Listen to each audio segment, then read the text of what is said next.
할렐루야, 아멘. 만나서 반갑습니다. 오늘은 창세기 29장을 하겠습니다. 29장의 1절의 제목이 보니까요, 야곱이 라반의 집에 이르다입니다. 1절, 야곱이 길을 떠나 동방 사람의 땅에 이르러, 아멘입니다. 동방 사람의 땅에 라는 말씀이 나오는데요, 팔레스틴 동쪽 지역을 가리킵니다.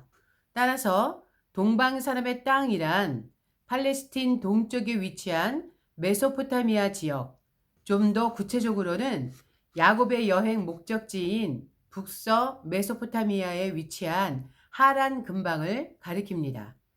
지금 야곱이 여행하는 가나안의 브에세바에서 메소포타미아에 있는 하란까지의 거리는 무려 800km나 되었습니다.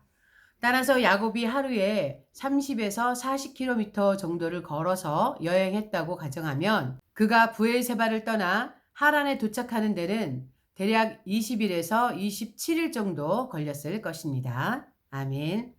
2절, 본즉 들에 우물이 있고 그 곁에 양 세 떼가 누워 있으니 이는 목자들이 그 우물에서 양떼에게 물을 먹임이라.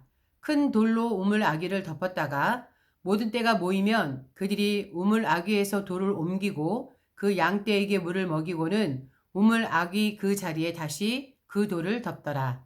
야곱이 그들에게 이르되 내 형제여 어디서 왔느냐? 그들이 이르되 하란에서 왔노라.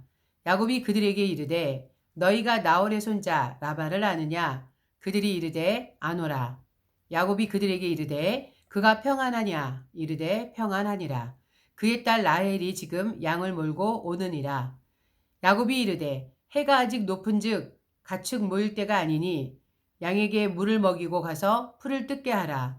그들이 이르되 우리가 그리하지 못하겠노라. 때가 다 모이고 목자들이 우물 아귀에서 돌을 옮겨야 우리가 양에게 물을 먹이느니라. 아멘. 우리가 그리하지 못하겠노라 라는 말씀이 나옵니다. 중근동에서 유목민들은 우물을 공동 소유, 공동 관리했습니다. 따라서 목자들은 양에게 물을 먹일 때에도 개별적으로 먹이는 것이 아니라 시간을 정해 함께 모여 먹였던 것입니다. 아멘.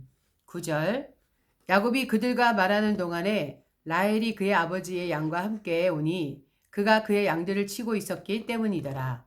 야곱이 그의 외삼촌 라반의 딸 라헬과 그의 외삼촌의 양을 보고 나아가 우물 아귀에서 돌을 옮기고 외삼촌 라반의 양떼에게 물을 먹이고 그가 라헬에게 입맞추고 소리내어 울며 그에게 자기가 그의 아버지의 생질이요 리브가의 아들됨을 말하였더니 라헬이 달려가서 그 아버지에게 알림해 라반이 그의 생질 야곱의 소식을 듣고 달려와서 그를 영접하여 안고 입맞추며 자기 집으로 인도하여 드리니 야곱이 자기의 모든 일을 라반에게 말하매 라반이 이르되 너는 참으로 내 혈육이로다 하였더라.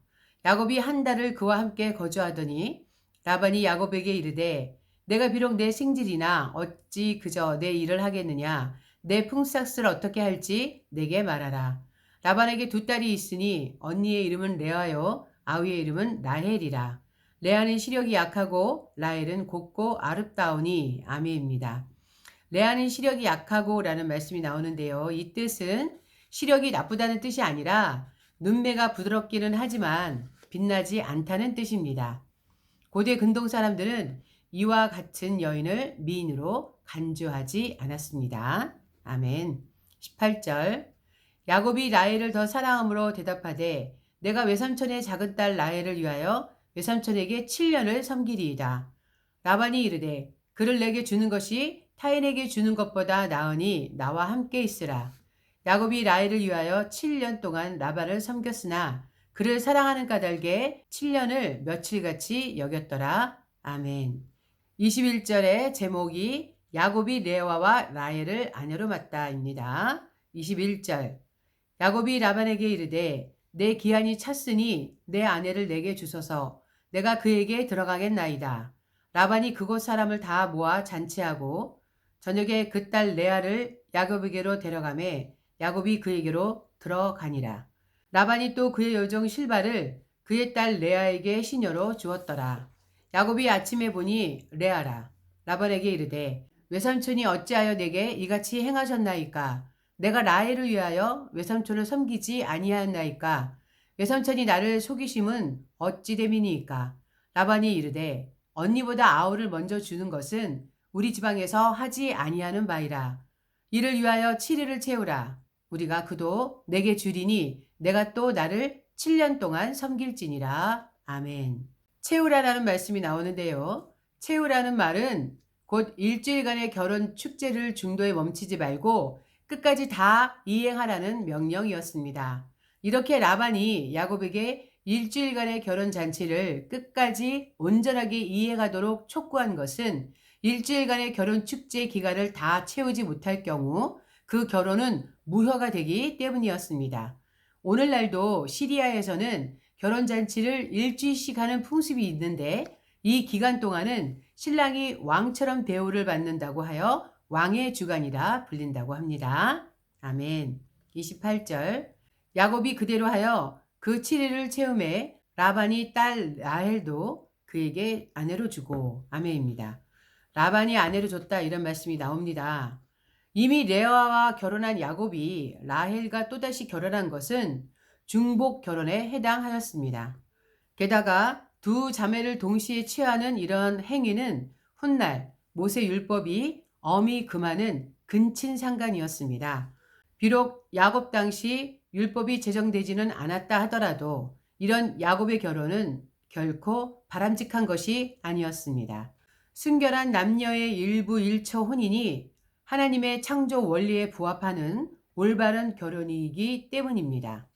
이런 결혼의 원리를 깬 야곱의 가정에서는 이후 부인 간에 계속 경쟁하고 투기함으로써 평온함을 유지하지 못하게 됩니다. 뿐만 아니라 아들이 계모를 범하는 불상사가 생기며 급기야 형들이 동생을 외국 땅의 노예로 팔아버리는 실로 이방인의 가정에서도 있을 수 없는 비극적인 일까지 발생하게 됩니다. 아멘. 29절 라반이 또 그의 여종 비라를 그의 딸 라헬에게 주어 시녀가 되게 하매 야곱이 또한 라헬에게로 들어갔고 그가 레아보다 라헬을 더 사랑하여 다시 7년 동안 라반을 섬겼더라. 아멘.